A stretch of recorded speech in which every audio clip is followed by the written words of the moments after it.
বিরতির পর আবার আপনাদের স্বাগত। এই প্রথমবারের মতো যুব বিষয়ক ক্রীড়া দপ্তর ও সমাজ কল্যাণ ও সমাজ শিক্ষা দপ্তরের উদ্যোগে খেলো ত্রিপুরা প্যারা গেম 2023-এর আনুষ্ঠানিক উদ্বোধন করলেন মুখ্যমন্ত্রী ডক্টর মানিক সাহা। এছাড়াও অনুষ্ঠানে উপস্থিত ছিলেন আগরতলা পৌর নিগমের মেয়র দীপক মজুমদার, যুব বিষয়ক ক্রীড়া দপ্তরের মন্ত্রী টিঙ্কু রায় সহ যুব বিষয়ক ক্রীড়া দপ্তরের সচিব পি.কে. চক্রবর্তী সহ দপ্তরের অধিকর্তা সহ 8টি জেলা থেকে প্রায় 3 শতাধিক দিব্যাঙ্গ খেলোয়াড়দের অংশগ্রহণ করা হয়েছে। পাশাপাশি এদিন বিভিন্ন সামগ্রীও দেওয়া হয়েছে দিব্যাঙ্গদের। মুখ্যমন্ত্রীর হাত ধরে দুদিনের এই অনুষ্ঠানে আজকের উদ্বোধন হলেও আগামীকাল অনুষ্ঠিত হবে খেলা, এমনটাই কিন্তু জানা গেছে।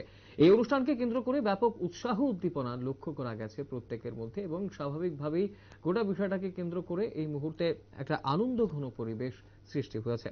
প্রথমবারের মতো যুব বিষয়ক ক্রীড়া দপ্তর ও সমাজ কল্যাণ ও সমাজ শিক্ষা দপ্তরের উদ্যোগে খেলো ত্রিপুরা প্যারা গেমস 2023-এর আনুষ্ঠানিক উদ্বোধন করেছেন মুখ্যমন্ত্রী ডক্টর মানিক সাহা। এছাড়াও অনুষ্ঠানে উপস্থিত ছিলেন আগরতলা পৌর নিগমের মেয়র দীপক মজুমদার, যুব বিষয়ক ক্রীড়া দপ্তরের মন্ত্রী টিঙ্কু রায় সহ অন্যান্যরা। কি জানাচ্ছেন আজকের এই অনুষ্ঠানে উপস্থিত হয়ে রাজ্যের মুখ্যমন্ত্রী, শুনব।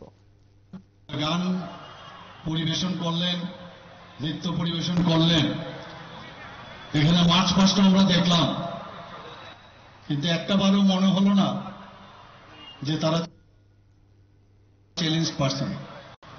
কোন অংশে আমি বলবো তাদেরকে বুঝাই গেল না যে আমাদের থেকে ওরা আলাদা। সাধারণ মানুষ যেভাবে চলাফেরা করে, যেভাবে কথা কয়,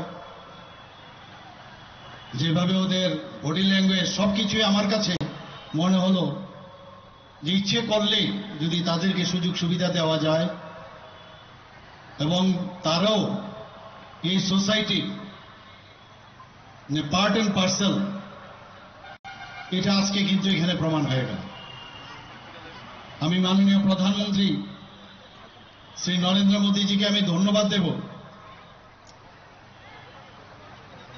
আগে বিকলাঙ্গ বলা হতো এদেরকে, হিন্দিতে অপায়েশ বলা হতো, একটা নেগলেক্ট যে ভাব, চিন্তা ভাবনা, কথার শব্দের মাধ্যমে সেটা এতদিন ধরে চলে আসছিল।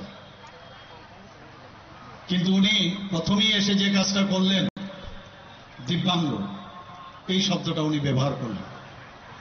মানে divine soul, divine human being, কত বড় কথা। এক কথার মাধ্যমে তাদের প্রতি যে সম্মান মাননীয় প্রধানমন্ত্রীজি দিয়েছেন, আমি সত্যিই ওনাকে আমি ধন্যবাদ দেব। এবং আজকে আমরা এখানে তাই দেখলাম, যে জিনিসটা আমার কাছে নেই, আমার কাছে অপরিপূর্ণ, তার মধ্যে আমরা দেখতে পারি তার চেষ্টাটা আরো বেশি দ্বিগুণ বেড়ে যায়। তার মধ্যে সে প্রতিভা কিন্তু আরো বিশেষ করে। আপনারা শুনলেন রাজ্যের মুখ্যমন্ত্রী ডক্টর মানিক সাহা কি বলেছেন এবং দিব্যাঙ্গদের অবশ্যই তিনি বলেছেন যে বিগত দিনে তাদের বিকলাঙ্গ বলা হতো, কিন্তু এই মুহূর্তে দাঁড়িয়ে প্রধানমন্ত্রী নরেন্দ্র মোদী ক্ষমতায় আসার পর থেকে তাদের দিব্যাঙ্গ বলে সম্মান করা হয় এবং একটা শব্দ পরিবর্তনের মাধ্যমে তাদের যে সম্মান, সেই সবকিছুই তাদের দেওয়া হচ্ছে। আজকের এই অনুষ্ঠানকে কেন্দ্র করে ব্যাপক উৎসাহ উদ্দীপনা লক্ষ্য করা গেছে প্রত্যেকের মধ্যে।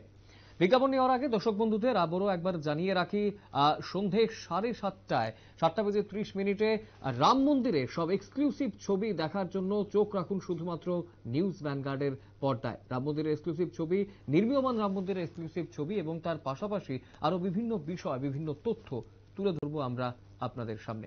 সময় ছোট বিজ্ঞাপন বিরতির, রয়েছে অন্যান্য সংবাদ, সঙ্গে থাকবেন।